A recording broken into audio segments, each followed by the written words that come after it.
Hello students, welcome back to my YouTube channel. मेरे प्यारे विद्यार्थियों, आज हम 10th क्लास में 4th चैप्टर द्विघात समीकरण उसको करने का प्रयास करेंगे। चलो वीडियो शुरू करने से पहले जान लेते हैं द्विघात समीकरण क्या है। द्विघात समीकरण, द्वि और घात ऐसी समीकरण जिसके दो घात हैं, जिसकी दो घात है उसको हम क्या बोलते हैं? द्विघात समीकरण। जैसे 2x² प्लस 4x प्लस 7 बराबर 0। ये दो घात वाली समीकरण है। समीकरण में दोनों साइड, जिसमें दो साइड बराबर होती है और बराबर ना हो तो ये द्विघात बहुपद बन जाता है। जिसमें एक साइड होती है वो क्या है? बहुपद। बहुपद और समीकरण में यही अंतर है, समीकरण में दो साइड होती है और बहुपद में एक ही साइड होती है। तो द्विघात समीकरण जिसकी दो घात है उसको द्विघात समीकरण बोलते हैं। इसको यदि मानक रूप में लिखें ax² plus bx plus c बराबर 0। इसमें यदि कंपेयर करें, तुलना करें, तो a की जगह इसमें क्या है? a की जगह क्या है? इसमें 2। b की जगह क्या है? इसमें और c की जगह क्या है? 8। यदि तो ये मानक रूप है द्विघात समीकरण। ठीक है। द्विघात समीकरण दो घात वाली समीकरण होती है, ना तो इससे ज्यादा और ना इससे कम। ठीक है, चलो शुरू। ये इसमें से एक एक नंबर में आ जाता है। जांच कीजिए कि क्या निम्न द्विघात समीकरण है। इनमें से द्विघात समीकरण है या नहीं है, कौन सी है और कौन सी नहीं है। तो इसमें देखो, इसका वर्ग खोलेंगे तो a जमा b का वर्ग सबसे पहले क्या होगा? a की 2, ये होगा ना x की 2। पहली टर्म जो बड़ी टर्म है ये आएगी और इसमें ब्रैकेट खोलेंगे तो 2x आएगा। पहली जान लेते हैं। तो x की 2 कटेगा तो नहीं ना, x की 2 रहेगा। तो उसका उत्तर क्या है? हल पहले का पहला। यह द्विघात समीकरण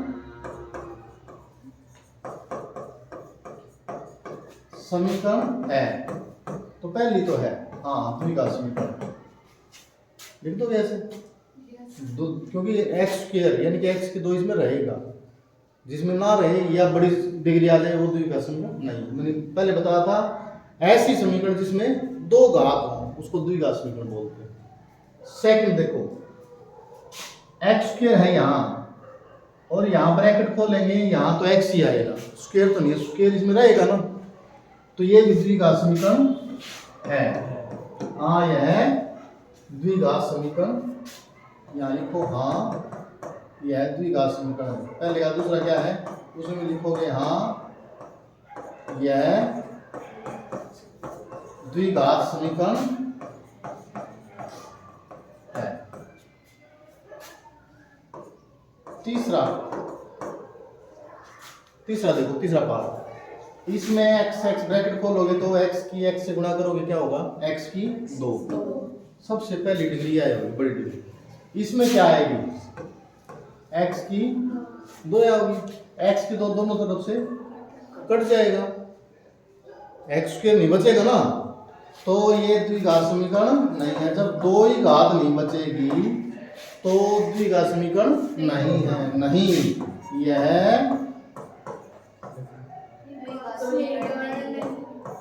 द्विघात समीकरण नहीं है। फोर्थ, इसमें देखो ब्रैकेट खोलो, 2x की x से करो क्या होगा? 2x की 2। इसमें ब्रैकेट खोलोगे क्या होगा? x की 2। यहाँ 2x की 2 है, यहाँ x की 2 घटाओगे, एक तो रहेगा ना, एक x की 2 तो रहेगा ना। तो ये तो द्विघात समीकरण है। हाँ, यह द्विघात समीकरण है। ठीक है, ये थे 4 पार्ट। फिफ्थ पार्ट, इसमें देखो द्विघात समीकरण है कि नहीं है। गुणा करो, क्या आ जाएगा? 2x की 2। यहाँ क्या आएगा? x की 2 बचेगा। हाँ, बचेगा। तो लिखो यहाँ यह द्विघात समीकरण है। हाँ, द्विघात समीकरण है, क्योंकि दो घात बचती है। ये पांचवा और अब है छठा। इसमें देखो यहाँ x की 2 है बड़ी डिग्री, यहाँ बड़ी डिग्री a माइनस बी का वर्ग करोगे तो a की 2, पहले तो ये आएगी ना a की 2, x की 2, तो x की 2 दोनों तरफ क्या होगा, कट जाएगा, x तो बचेगा नहीं, तो बचेगा नहीं तो क्या है, ये द्विघात समीकरण नहीं है, द्विघात समीकरण नहीं है।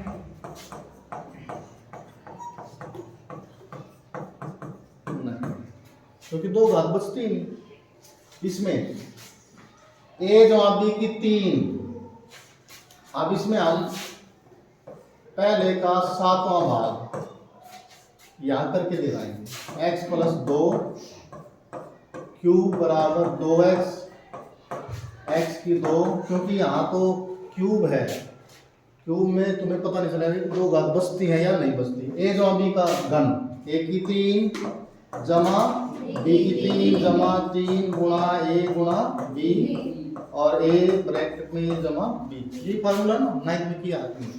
इसमें ब्रैकेट खोलो, 2x की 3 और माइनस 2x, ब्रैकेट खोल दिए, ठीक है। यहाँ x की 3 प्लस 8 प्लस 3 दूनी 6, x की 2, ब्रैकेट खोलेंगे तो, और 6 दूनी 12x बराबर 2x की 3 माइनस 2x। अब इसमें x की 3 यहाँ 1 है, यहाँ 2 है, x की 3 तो बचेगा ना, तो एक तो घट जाएगा, एक तो बचेगा ना, तो x की 3 बच जाएगा, तो द्विघात समीकरण नहीं है, क्योंकि दो घात से बड़ी घात बच गई, ना तो 2 से छोटी होनी चाहिए और ना 2 से बड़ी होनी चाहिए, तो क्या लिखोगे, नहीं।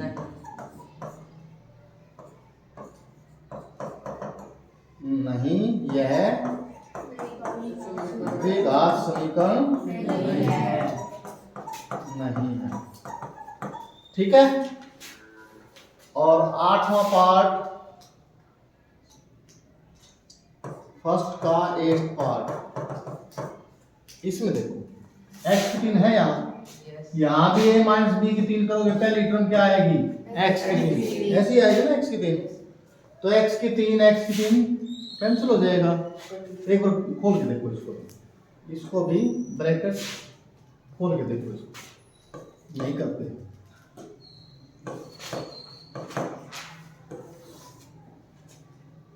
पहले का 8वां, x की 3 माइनस 4x की 2 माइनस x प्लस 1, x की 3 तो कट गया, क्या पता x की 2 भी कटता हो, कदे x से बच जाओ, इसमें देख लो, चलो a माइनस b की 3, a की 3 माइनस 2 की 3 8 माइनस 3ab, और ब्रैकेट में क्या होगा, a minus b, a minus b की 3, ठीक है। x की 3 कट गया इसमें, अब जो बचे वो ब्रैकेट खोल दो,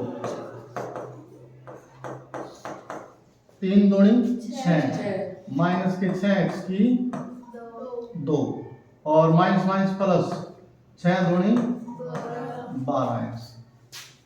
अब ये बताओ, माइनस 4x की 2 माइनस 6x की 2, x की 2 तो बचेगा आपको, है, हाँ, यह द्विघात समीकरण है। तो ये 1 नंबर में आ जाता है, उसमें डिटेल निकालने की जरूरत नहीं, उसमें ऐसा आएगा कि ये इनमें से बताओ कौन सी द्विघात समीकरण है और कौन सी नहीं है, सिर्फ देख के, ऐसे जैसे मैंने बताया तुम्हें वैसे देख के बताना, ठीक है। पूरा डिटेल में खोलने की जरूरत नहीं है, तो यूँ कि x की 2 बचेगा या नहीं बचेगा, इस तरह खोल है, इसलिए, ठीक है। दूसरे का फर्स्ट पार्ट, पहला भाग, निम्न स्थितियों को द्विघात समीकरणों के रूप में निरूपित कीजिए। द्विघात समीकरण बनानी अब तक तो बनाई थी, उसमें बताना था द्विघात समीकरण है या नहीं है, अब द्विघात समीकरण बनानी है। तो इसमें भी क्या क्या दिया हो, देखो, एक आयताकार भूखंड का क्षेत्रफल 528 वर्ग मीटर है, क्षेत्र की लंबाई चौड़ाई के दुगने से एक अधिक है। अब लंबाई से पूछा क्या मान तुम्हारा, ये कह रहा चौड़ाई के दुगने से एक अधिक है। तो लंबाई किसके ऊपर डिपेंड है? चौड़ाई के ऊपर। जिसके ऊपर सारे निर्भर है ना उसको मान लो, ठीक है। तो क्या मानोगे? माना आयत की चौड़ाई x मीटर, मीटर है तो मीटर, ठीक है।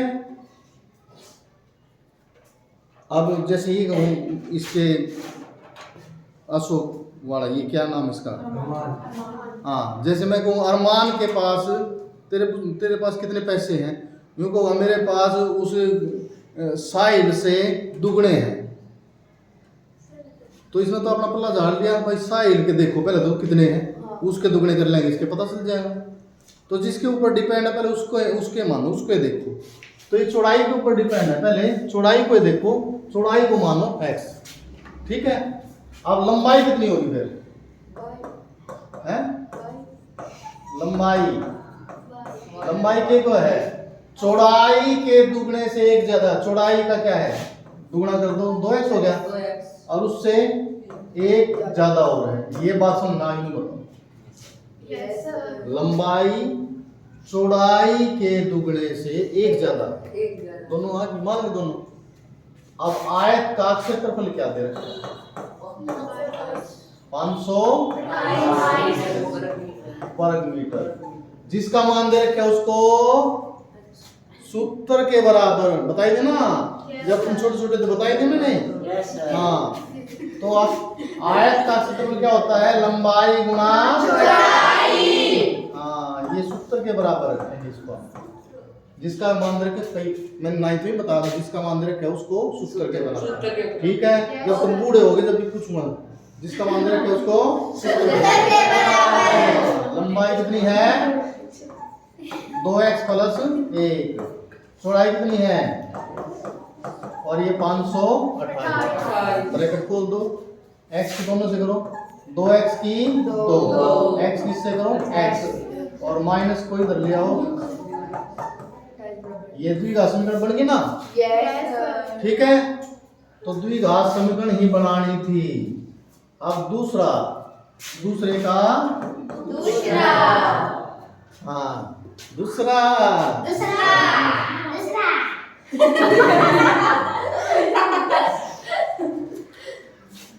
दो क्रमागत धनात्मक पूर्णांक, धनात्मक होता जमा के, धनात्मक क्या होता और ऋणात्मक होता माइनस, पॉजिटिव। क्रमागत हो क्रम के अनुसार आने वाले, जैसे 5 के बाद आगे क्रमागत में कौन सी 6 आएगी, 8 के बाद 9 आएगी, यानी कि एक जोड़ देंगे तो अगली संख्या आ जाती है, वो क्रमागत होती है। पूर्णांक होते हैं जो क्या होता है? पूर्णांक जमा की जो संख्या है, वो घटा की जो प्राकृत संख्या है, और बीच में 0, सारे मिला के पूर्णांक बनते हैं। उनका गुणनफल 306 है। हमें पूर्णांक को ज्ञात करना है। माना दो क्रमागत धनात्मक पूर्णांक, धनात्मक बोला इसने जमा के, घटा, क्योंकि पूर्णांक में घटा के भी होगा, लेकिन इसमें जमा के बोला है। अच्छा, क्रमागत कैसे मानोगे? एक x, दूसरा अगला कौन सा होगा फिर? y। एक द्विघात समीकरण में एक ही चर होता है, y नहीं होता इसमें एक ही चर होता है, तो x में ही मानना है जो कुछ मानना है। क्रमागत का मतलब मैंने क्या बताया था? 5 के बाद कौन सी आएगी आगे? 6। तो 5 में क्या गया है? एक जोड़ा से भी तो आई है, x है तो अगली कौन सी आएगी? x plus 1। क्रमागत की तो होगी, और इससे आगे वाली कौन सी होगी? हाँ, इस तरह चलती रहेगी। समझ में आ गई? प्रश्नानुसार, अकॉर्डिंग टू क्वेश्चन, इन दोनों का जो गुणनफल है 306 है। दोनों की यदि गुणा करेंगे हम, वो किसके बराबर है? 306। ब्रैकेट खोल लो, x की 2 प्लस x और माइनस के 306 वही रख लिया। ये है द्विघात समीकरण। ठीक है, दूसरे का तीसरा तीसरा भाग। रोहन की माँ, हे माँ, रोहन की उससे 26 वर्ष बड़ी है। रोहन से 26 साल बड़ी है। उसकी आयु का गुणनफल अब से 3 वर्ष पश्चात 360 हो जाएगा। जो गुणा है ना दोनों की 3 वर्ष के बाद दोनों की गुणा कितनी हो जाएगी? गुणा करेंगे एज की यदि गुणा करेंगे 360 हो जाएगी। हमें रोहन की वर्तमान आयु ज्ञात करनी है, तो रोहन की जो ज्ञात करेंगे उसको मान लेंगे। माना रोहन की माँ कड़ा है, माँ तो 26 साल बड़ी है। रोहन है तो नहीं पता, रोहन की आयु जब पता चल जाएगी उसमें 26 जोड़ देंगे हम। तो किसकी नहीं पता? किसकी नहीं पता? पूछा कि हमें रोहन की वर्तमान आयु ज्ञात करनी है। जो ज्ञात करनी वो है मानो। माना रोहन की वर्तमान आयु x वर्ष और उसकी माँ, ए माँ, माता की वर्तमान आयु क्या होगी? बोलो।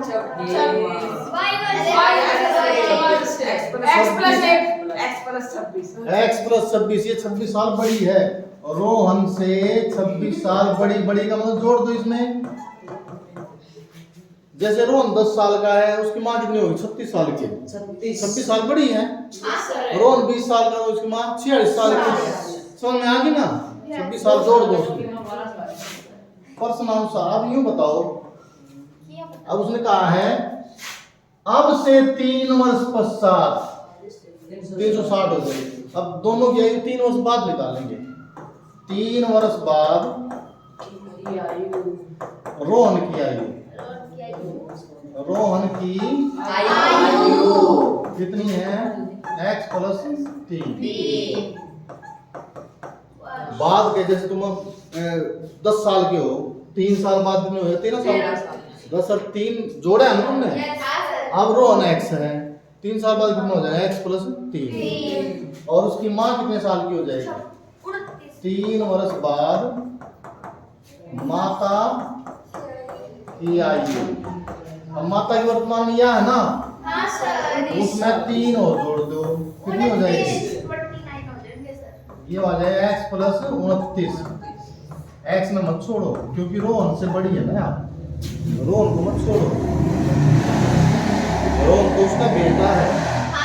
रोहन बेटे को माँ से अलग मत करो, ठीक है ना? प्रश्नानुसार अब क्या कहता है ये? 3 वर्ष के बाद उनकी आयु का गुणनफल कितना हो जाएगा? दोनों की आयु का गुणनफल x प्लस 3 और ये है 3 वर्ष बाद उसकी माँ की x प्लस 29। दोनों की गुणा किसके बराबर हो जाएगी? 360। समझ में आ गई है? आप पकड़म पकड़ा खेलेंगे। x को पकड़ो, सभी से गुणा करो। x को इससे करोगे x की 2, x को 29 से करो 29 x, इसको छोड़ दो, फ्री कर दो, इसका काम हो गया। अब दूसरे को पकड़ो, फिर दोनों से गुणा करो। 3 को x से 3x, 3 को 29 दिया 87 बराबर 360 को भी इधर ले आओ, 360 को भी इधर ले आओ। तो x की 2, x कितने हो गए? 29 और 3 32x और 360 को ले आओ, 87 जमा का और 360 इधर आके घट जाएगा। अब 87 जमा 360 घटा कितने हो गए? घटाओगे जोड़ोगे? घटाओ, बड़े में छोटा घटाओ। 10 में से 7 गया 3, 5 रह गया, 5 में से 8 ले जाओ, तब 15 में से 8 गए 7 और यहाँ कितने बच गए? 2 और बड़े माइनस इसलिए माइनस का बचेगा। ये है द्विघात समीकरण। ठीक है, ये था पहले का। दूसरे का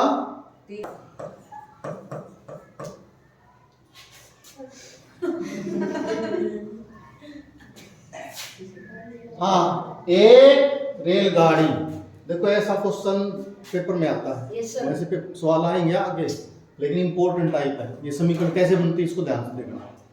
एक रेलगाड़ी 480 किलोमीटर की दूरी समान चाल से तय करती है, एक समान से।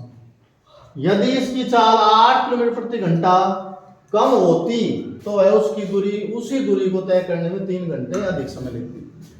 यूं कहे है इतनी दूरी पर जाना उसने, कुल दूरी कितनी रहती है? कुल दूरी 480 किलोमीटर पे जाना उसने, और चाल उसकी पता नहीं कितनी है, जो भी समय लेती है, जिस चाल से चलती है हमें पता नहीं। लेकिन यूं सोचा है यदि वह चाल 8 किलोमीटर कम कर दे, जिस चाल से वो रेगुलर चलती है, सामान्य चाल बोलते हैं, वो कहता है यदि चाल 8 किलोमीटर कम कर दे, मन में सोच रहा है, तो वो 3 घंटे, उसी दूरी को 3 घंटे ज्यादा समय लेती है। अब यूं है तुम जैसे दौड़ के जाओगे घर, बहुत जल्दी पहुंच जाओगे, और आराम से जाओगे तो टाइम ज्यादा लगेगा, समय ज्यादा लगेगा ना। तो चाल यदि कम होती तो 3 घंटे ज्यादा लेती वो ट्रेन। समझ में आ रही है? तो उसकी चाल ज्ञात करो, जिस चाल से वो सामान्य चाल चलती है, वो चाल निकाल, जिसको हम सामान्य बोलते हैं।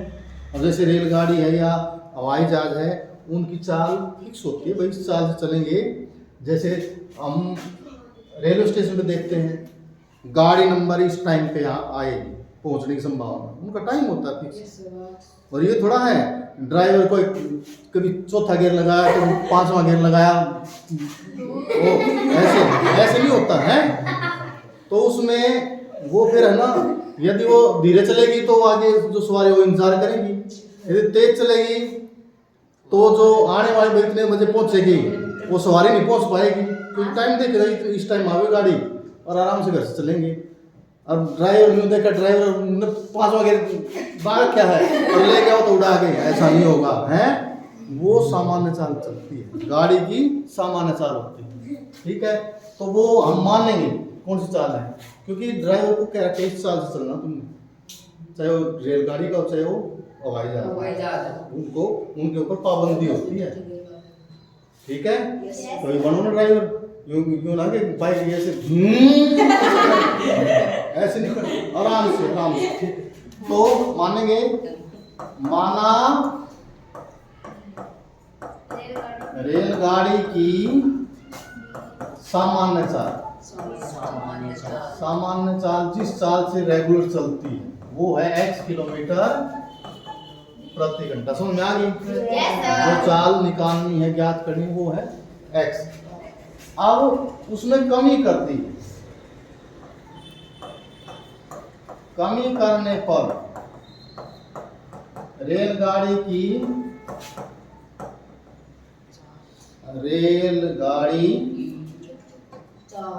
ये क्या चुप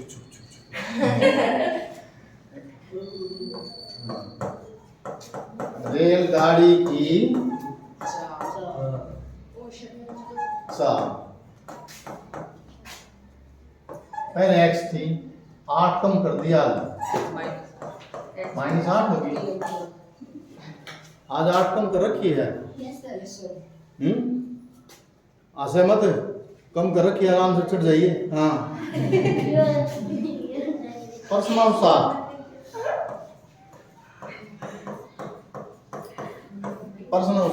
अब नहीं बताओ समय क्या होता, समय। हाँ, मैं अंग्रेजी में थोड़ा पूछा, समय का फार्मूला क्या होता है? दूरी बटे चाल। ये तो बोला भंडारी, ये मुझे अंग्रेजी पढ़ाने लगा, मैं समय क्या हो, बोले टाइम हो गया। हाँ, इसमें समय क्या होता है? दूरी बटे में चाल। अब इस चाल से यदि गाड़ी चलती है तो समय कितना लगता? दूरी कितनी है? इससे ज्यादा होगा, किससे ज्यादा होगा? इस चाल से ज्यादा होगा, किस चाल से ज्यादा होगा? जिसमें कम कर रखा है उस चाल से ज्यादा होगा। ये समय पहले निकालो, जो ज्यादा है उसको पहले लिखो, कुल दूरी बटे में चाल, ये समय।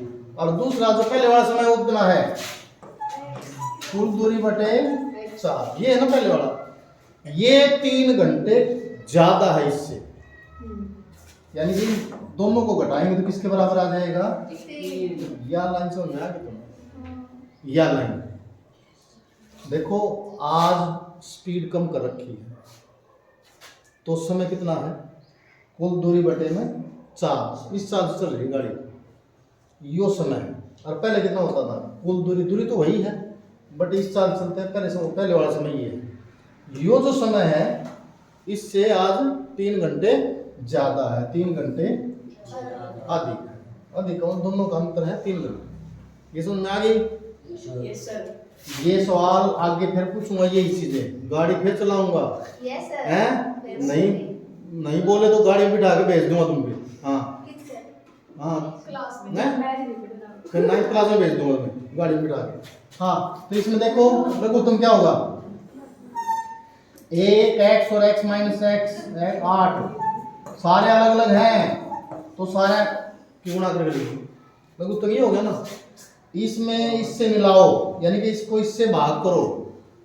क्या भगाओगे इसमें से? x माइनस 8, जो नीचे वाला भगा दो, क्या बच गया? इसको ऊपर वाले से गुणा करो, करो 480 x माइनस, इसमें किसको भगाओगे? x को भगाओगे, जो नीचे वाला उसको भगाओ, क्या बच गया? इसको ऊपर वाले से गुणा करो, 480 x माइनस बराबर, इसमें किसको भगाओगे? किसी को नहीं, कोई नहीं भागेगा, तो पूरे को गुणा करेंगे आप। ठीक है, पूरे गुणा करो, 3x और x माइनस 8। जब दोनों साइडों का लघुत्तम लेते हो लघुत्तम खत्म हो जाता है। ठीक है, अब लघुत्तम की जरूरत नहीं, दोनों साइडों का लघुत्तम ले लिया हमने, लघुत्तम लिखने की जरूरत नहीं। अब ऊपर वाली संख्या लो। हाँ, 480 x 480 x, 480 को 8 से करो माइनस क्या हो जाएगा? 8 से गुणा करो, 8 0 8 अठे 8 चौक 32 और 6 38। ठीक है, अब इसमें 3x ब्रैकेट खोलोगे, 3x की करो दोनों से गुणा, 3x की और 3x को इससे करो, 8 24x। ये बात समझ में आ गई? अब 480 प्लस 480 माइनस कट गया। इसको क्यों रखो, इसको भी उधर ले जाओ। ठीक है, क्योंकि मेरा सब कुछ लूट चुका, मैं क्या करूंगा ये भी जाने दो उसको। तो ठीक है, तो उधर ये न्यू का और ये उधर जाके क्या हो जाएगा? घोटा। क्या हो जाएगा? अब ये बताओ, ये 3 से भाग हो रहे हैं सारे, 3 से हो रहा है, 3 से हो रहा है। Yes, sir. ये जोड़ के देखियो, 8 और 3 11 4 15, 3 से हो रहा है ना, तो 3 से भाग करो सारे, जो सभी से भाग हो रहा है वो कर दो भाग। 3 अठे 3 एकम 3, 3 दूनी 6, 3 अठे 24 बराबर 0। ये है द्विघात समीकरण। समझ में आ गई? ये इम्पोर्टेंट टाइप है, आगे सवाल कराऊंगा। और एक बड़ा क्वेश्चन आता है बोर्ड के पेपर में, इसको ध्यान से, ये गाड़ी फिर चलाएंगे हम। अभी तो हम रुक गए हैं, प्लेटफॉर्म आ चुका है, स्टेशन आ चुका है। तो आज की वीडियो में इतना ही। वीडियो अच्छी लगी है तो लाइक करें, शेयर करें, सब्सक्राइब करें और इसी प्रकार की वीडियो के लिए हमारे चैनल से जुड़े। Thank you. Bye bye.